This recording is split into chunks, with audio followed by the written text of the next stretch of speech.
Hi, everyone. Welcome to another exciting art loving edition of Words, Images, and Worlds. On this episode, delighted to be talking with author and artist Penny Schneider. Penny, thank you for joining.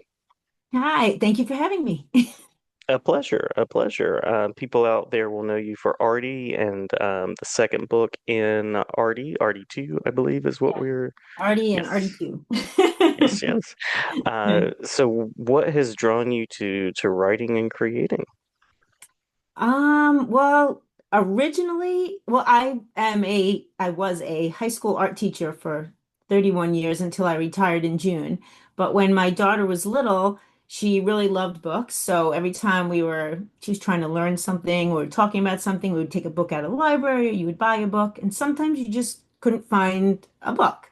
So I would make up stories and we would start illustrating them and drawing them. And then eventually people were like, Penny, you should start writing these down. So then I started to, and I joined the Society, SCBWI, Society of Book Mhm. Writing.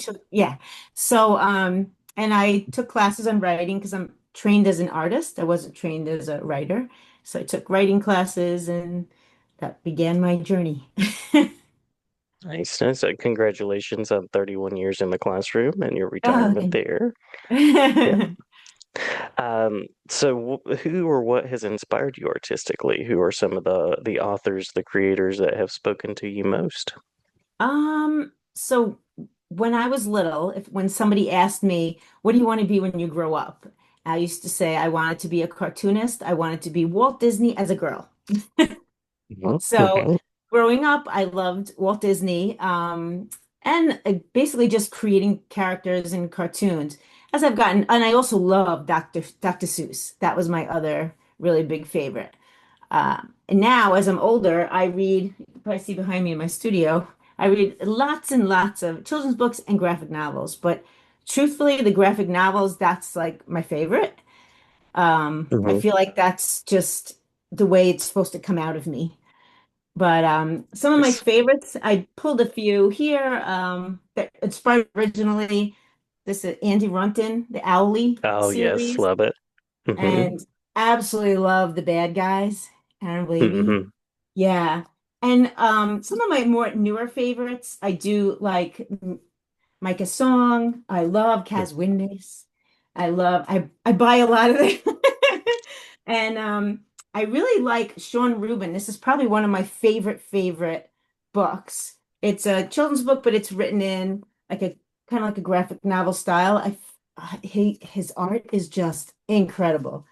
Hmm. So those are and Stan Yan. Those are probably some more of my favorites, but I like so many. Yeah. The graphic novel space just has that flexibility. There's room to tell a story. There's room to do a lot of different things. Yes. Yeah. I kind of feel like when so I do programs for BOCES. I do like author illustrator visits and I made a program called What Does an Author Illustrator Do Anyway? And I kind of go over that and I explain to them, you're getting twice the ride. You're getting the words and the pictures, and then the secret things that the illustrator does shows you all the different clues and everything in it. And then I'll show them some of my things. It's kind of like you're like in my point of view, it's kind of like you're watching a movie, but you're seeing it like you Mm. can zoom in, pull out. The illustrator is kind of forcing you to do different perspectives, the emphasis where they're putting on different things. I think that's all awesome in a graphic novel. Yeah.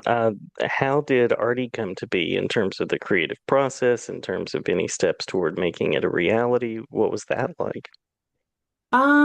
So Artie is a purple beta fish, and beta fish, you see a fish, you fight. But Artie always felt like he was different. He knew how he was supposed to be, like he went to beta school and learned how to be tough, be beta. But inside, he always wished he could have a friend. So he was always different. So it's kind of like teaching high school all these years. I've had students that they seem all rough and tough on the outside. Then once you get to know them, they're actually really great kids, and they have that Mm-hmm. sweet, soft side to them that they wouldn't put, they're acting like how they feel like they're supposed to act, to be tough and everything. Um, but Artie is also named after my dad. My dad was Arthur Cohen, and he was a ninth degree black belt. Tough guy on the outside, but he also had a heart of gold, would help anybody, and he was also really very funny. Great sense of humor, and it's also Artie in the book too. So that's how that's how that came out. And Artie actually started out as a picture book, and Mm-hmm. it evolved, and I was in taking a writing class at the time, and they kept critiquing it, and I was like, I really feel like it needs more, and they're like, no, keep it like a picture book. When the class ended, I felt like, nah, I got to do it my way. So then he evolved into 100-page, three chapters with a bloopers reel and then the fun facts at the end. I had to explode all my penniness into it. And Nice, then, nice. yeah, and then my publisher, Monarch Educational Services, picked me up, and that was the beginning of my journey. Yeah. Now there's Arty Too. Do you envision a series here? Do you envision much more to come? How's that creative vision working for you at the moment? So my publisher says, that she would like it as a series, so I have to see where it's going to take me. I have a couple of things cooking in the pot, not Artie, so we'll see what's going to happen. But yeah, Artie, kind of like at the end of Artie and Slug, the other character, they see a message in a bottle, and that's basically where the second one picks up, that they find the message in a bottle. Um, I don't want to give any spoilers away, but Yeah, yeah. but but then at the end, so Artie left home for asking questions, and he left his family and everything, and then at the end, he actually finds his sister that she was at. Uh, So they go to Conchella, not Coachella, Conchella. nice, nice. So, and his sister was actually there. So, in other words, like his sister actually felt the same way as him, that she went on a journey also. So, if there was a book three, then it would probably begin where this one ends. Yeah, yeah. In your experience working with kids and in your own experience, what does art open up for young people? Oh, so much. I feel like sometimes, well, so many things. I don't even know where to start with that. But I feel like art is something that helps kids express what's inside and have other people understand them. I did a lot of community service stuff with my students where we used art for good.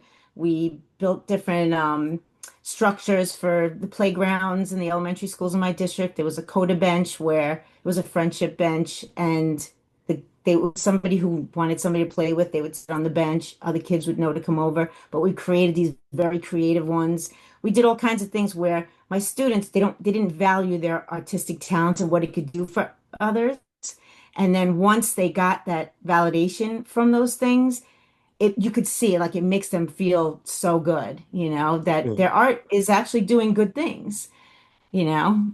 But Mm-hmm. I definitely feel like sometimes it is a confidence booster where some of them don't, they come into my class, I can't do this. I stink at art, blah, blah, and then give it a month or two. By the end of the year, they love it, they can do it. And, it's just definitely a confidence booster, but also expresses themselves. And I don't know, I'm a big doodler, so I pass that on always to my students. And then some of them actually followed in my footsteps. Lovely, lovely. Where can we find out more about you, your work? Where are some places that we might go to do that? Author visits, all of those kind of things. So my website is pennyschneider.com, and basically you'll find a little bit of everything there. And then also my social media, on Instagram, I'm at underscore Penny's Doodles, and the same is on TikTok. And then I'm also Instagram, I'm on the most because I have every Wednesday is just for Laughs Wednesday where I illustrate a joke, and then throughout other things also. But my Wednesday jokes are usually a thing. I'm also on Blue Sky. I'm on LinkedIn. I'm trying to think. I'm on just about everything. But the most Nice. is Instagram. Cool, cool. Have we missed anything that you want to make sure to include in the book or sorry, in the talk that people should know about the books or creative process or anything like that before we close out? Um, So I do everything traditionally first, and then I put it into Procreate, and then it goes into InDesign. So I like to hand draw everything. So basically, and I would show my students that. So it was, I value the traditional work first to then take the next steps. So Nice. that's, yeah. And then, oh, also at the end of every chapter in all my books, there is a page where the reader is invited to, from a prompt, they would draw or write about whatever's asking them in the story next. And I tell when I go for author visits and everything, I tell them that I put that in because I used to do that when I was a kid. I would add characters and things into my books, but I would get in trouble for it. So I originally asked my publisher, can I put a page at the end of the book for that? So she said, loved it, and said, why don't you do it at the end of every chapter? So that's in both of my books too. So you become actually part of the story and you don't get in trouble for Love it. it. Love it. The permission to join alongside. I love it. Yes. Very creative. Well, please do keep me posted on the creating to come, and always glad to have you back here to talk art, creating, to share about your work, and many, many thanks for a wonderful chat. Oh, thank you very much for having me.